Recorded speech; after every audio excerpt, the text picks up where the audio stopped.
Halo sahabat Mika, kita membahas merebaknya varian Omicron bersama dokter spesialis paru, Dr. Mirsya. Dok, langsung aja, apa bedanya varian Omicron ini dengan varian-varian dari COVID? Oke, memang WHO lagi concern banget nih satu varian yang benar-benar lagi dapat perhatian umum. Ya. Dia kan kita masuk ke variant of concern namanya. Ya. Jadi dia varian baru, ketemu di Afrika Selatan kan kira-kira akhir tahun 2021. Ya. Nah, kenapa sangat signifikan? Karena penularannya. Seperti kita tahu ya, bulan Juli kemarin gelombang 2 Indonesia kan divariasi oleh Delta utamanya. Betul. Ya. Delta itu penularannya sangat cepat, severitas penyakitnya juga berat. Betul. Nah, Omicron ini bahkan kita katakan 5 kali lebih nularin dari Delta. Itulah kenapa kita bilang bahwa dia sangat spesial dibanding Delta. Ya.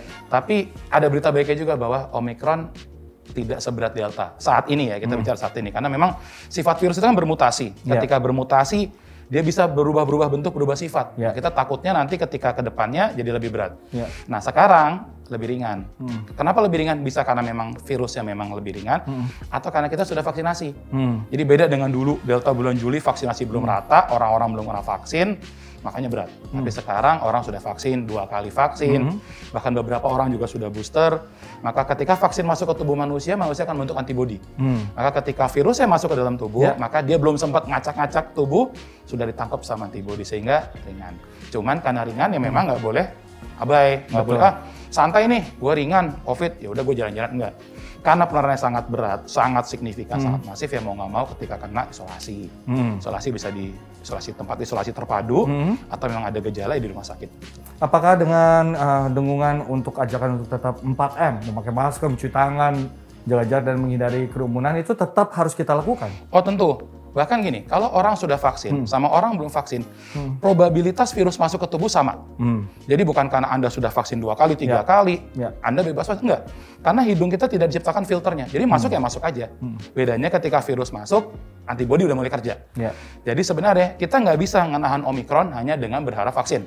Maka benar, vaksinasi dengan prokes 4M itu sangat-sangat perlu. Perlu ya. Lalu dengan ada ajakan juga dari pemerintah untuk melakukan vaksinasi booster. Apakah ini juga menambah ibaratnya kekuatan imun tubuh untuk menghadang virus Omicron ini? Nah, kalau namanya antibodi itu sudah terbentuk. Antibodi kan bisa kebentuk oleh 2. Pertama antibodi alamiah, yang kedua antibodi buatan. Antibodi alamiah itu didapatkan kalau kita udah kena COVID, sembuh, ada antibodi alamiah terbentuk. Antibodi buatan dari vaksin. Nah, antibodi akan turun dengan berjalannya waktu. Nah, ketika turun, itu ditembak, booster naik. Dan biasanya 6 bulan sih. Jadi umur antibodi biasanya akan mulai turun setelah 6 bulan. Makanya pemerintah minta booster setelah 6 bulan dari vaksin kedua. Berarti kalau masyarakat apa yang harus diperhatikan menghadapi Omicron saat ini? Yang pertama tenang, nggak perlu panik, nggak perlu lebay juga. COVID Omicron banyak, tapi hati-hati.